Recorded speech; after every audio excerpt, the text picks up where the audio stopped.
Okay, so just the other day I uploaded a new version of DragonOS. I just called it DragonOS Focal, threw a little X at the end, so FocalX.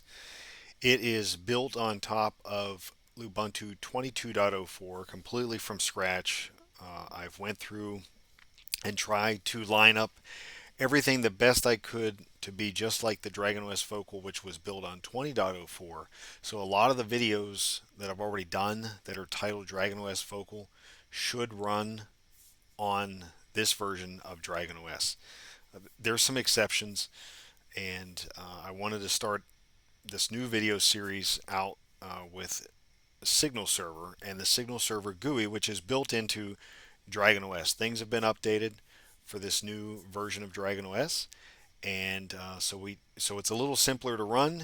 And I'm not going to go deep into all the specifics of doing RF propagation analysis. There is some great videos out there that go into this extensively. I'm just going to show how to do a simple plot on a map using the Signal Server GUI, which is going to use a Signal Server under the hood to generate the characteristics of this propagation. And so I have the page or some pages up here of where the projects are located. I'll put it in the description, but this is all built into DragonOS. So Signal Server, here you can see by the Cloud RF GitHub page, multi-threaded RF coverage calculator, and then the Signal Server GUI, which I've talked about before. A companion for Signal Server makes a lot of the command line options uh, easy to manipulate because it's all going to be in a web page, and it's pretty straightforward to use. Okay, so I'm going to minimize that, and we're going to step through this. We're going to need some map data to make this work, and I just use this demonstration here, which if you look up usage of Signal Server, it's used a lot of times. This is a Romanian television transmitter. I looked it up on Google Maps. It looks like it's still there. There's the location, antenna height, frequency, and the power. And so we're going to pull up. I've talked about this before. This coverage map viewfinder panoramas.org. This is a great location here. If you go there, you can find the SRTM elevation data, which we need elevation data to do this propagation analysis. So you can look up what SRTM stands for, different versions of it. We are just going to use, I think, SRTM version level or version 2, I think it is. So it's not as high resolution or as detailed, but it should be perfectly fine for this demonstration. And when I looked up the location for this antenna tower, you can see it's in Europe and Romania. What I'm going to use is the Latin long here to plug in for this tower. And if I were to zoom in, we can see it. We'll do that later after we do the propagation analysis. So I guess if you wanted to see the coverage of a transmitter, in this case TV tower, you could use a Signal Server to generate that propagation plot based on the terrain and elevation, how that signal is going to propagate out, and then the signal strengths as it gets further out away from the transmitter. So how do we do this? All right, let's start by, I took some notes here. I think this is going to fall within this map coverage here. So let's grab L34. We're going to download these zip files, L34. Let's see, L35. Just to be safe, we'll do K34, which I don't think is needed, and K35. So these zip files will go into our downloads directory. And so in the future, maybe I'll make this a little easier, but let's unzip these files here. K35, L34, and unzip L35. those are going to have these .hgt files inside there. And not to drag this out, we'll copy this. We'll copy these files to user source SDF. That's going to be our repository for the elevation data.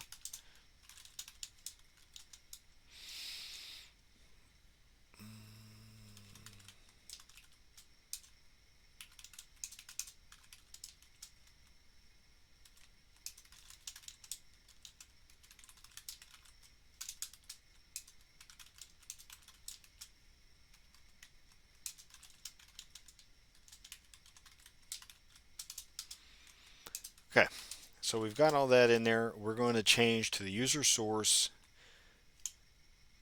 capital Signal Server, and this should be the same as I've shown in videos in the past. Clear out the screen. We'll start at the top here.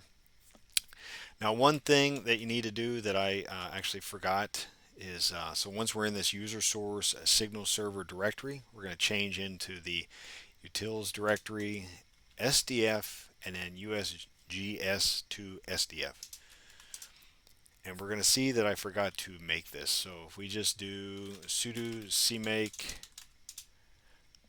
we can just do it right there and then follow that by a sudo make. You'll see it'll build these files that we're going to need, and I'll show you why we need those. Let's come back up a couple directories here to we're at the user source Signal Server directory, and you can see I was using change directory ... which just takes us up a directory over and over and over again. And I want to look at this get tiles script, which came from another project, Signal Server scripts. Very simple.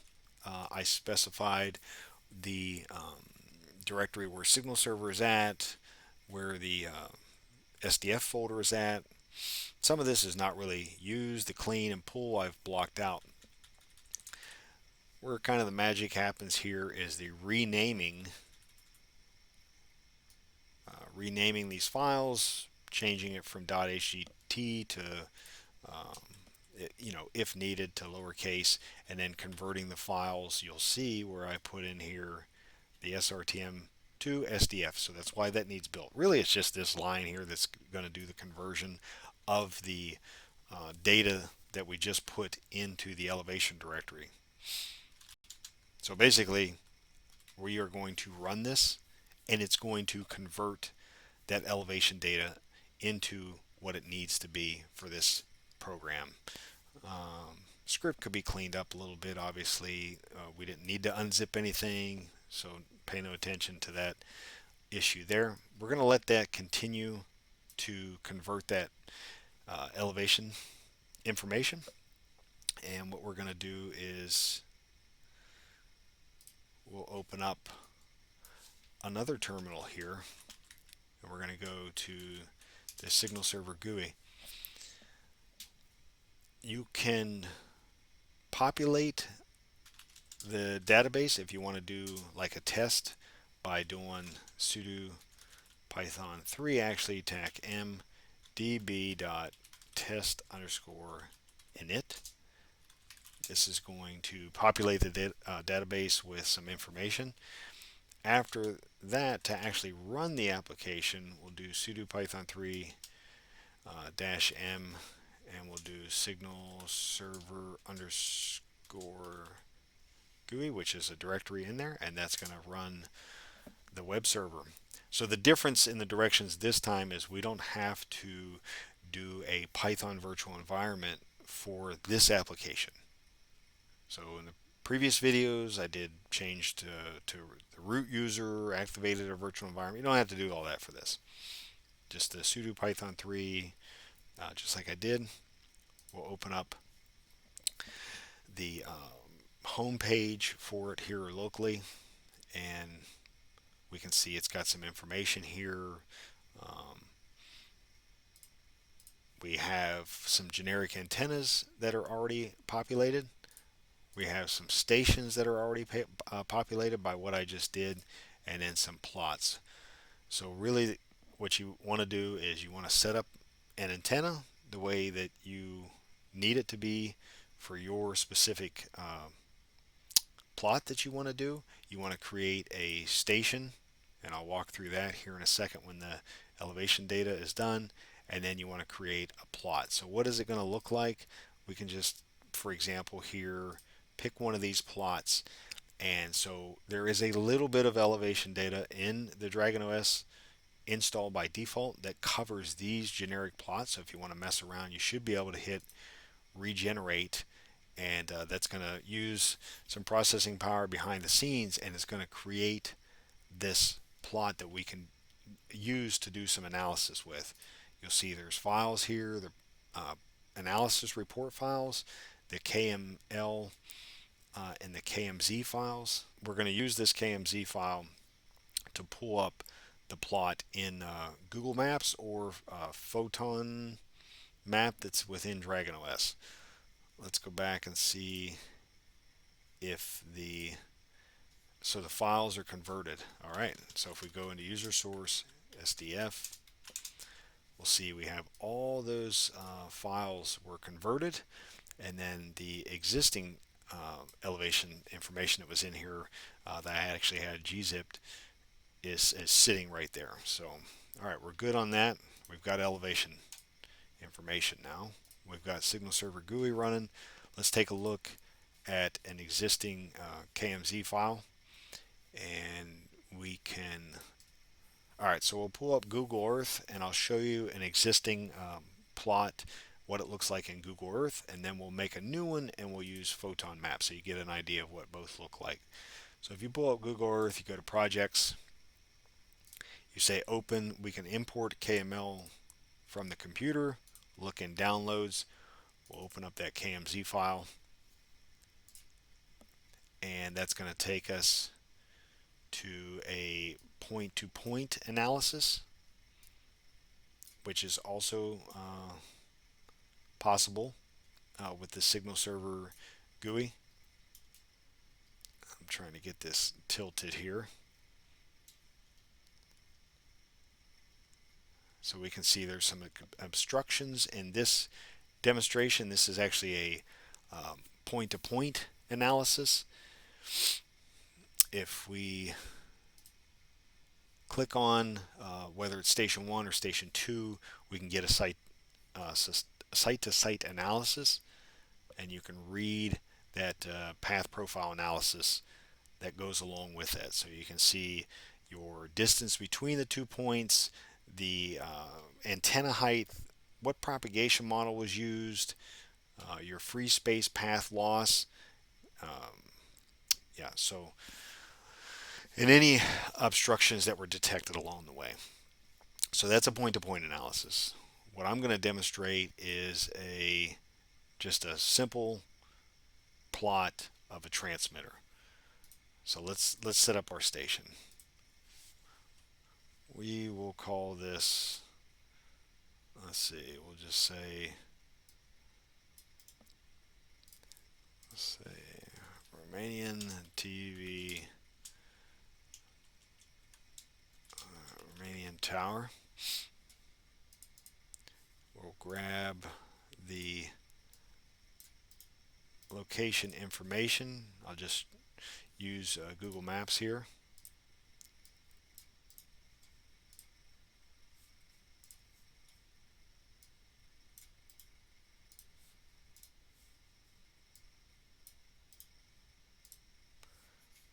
We will go with the height in meters. Let's see, 94. Change this to Europe. Polarization, we'll do horizontal. I'm not going to mess with the down tilt.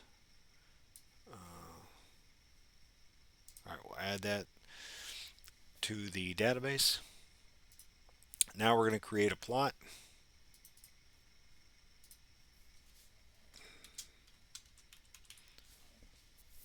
I don't want to do point-to-point analysis. We can use metrics. Metric. Let's do that. Now this is where the benefit of the Signal Server GUI comes in, because this is making it easier for you to configure Signal Server behind the scenes. We'll do a frequency of 474 megahertz. 474. Affected radiated power. So 150, will times that by 1,000 to get us into watts.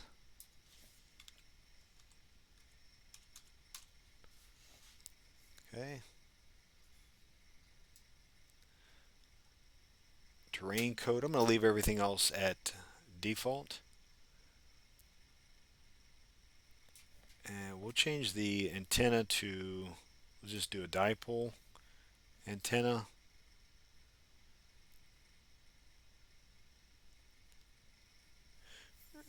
Antenna profile.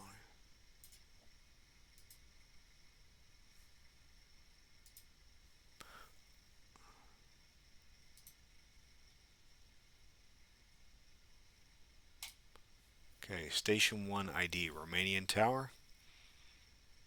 That's the transmitter station. And I'm not going to do second station. We'll do submit.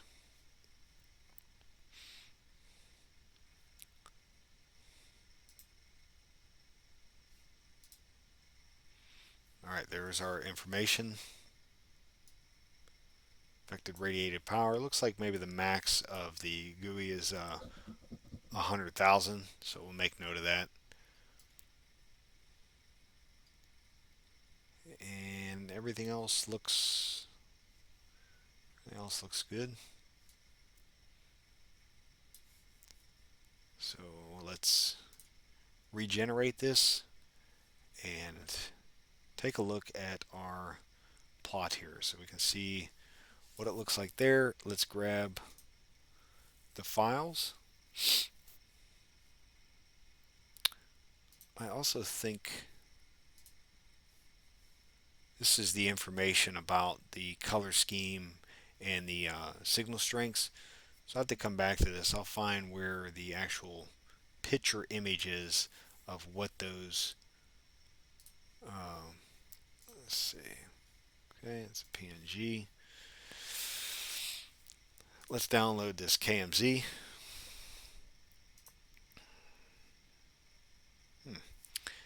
And instead of using Google Maps, let's take a look at another application in DragonOS, Photon Map. All we need to run this is a sudo python 3m. Actually, let's go into HTML. We'll do sudo HTML will be in this directory here. Tac m http server.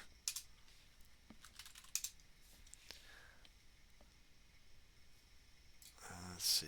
Okay, we'll open this on port 8000. Oop.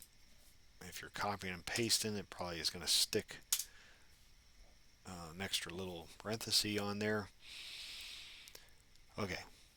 So what we're going to do, we're going to try it now. If you have internet, there is some free, elevation, or well, actually imagery that you can get. So this is pulling it from the internet. Just keep that in mind. Although the cesium application, which is what is powering this engine, is running in the browser here. Let's try a file upload. Go to downloads. We'll do our tower plot. And let's see if we can go over to it. I just clicked the little image there. And so we've got our, on the map here,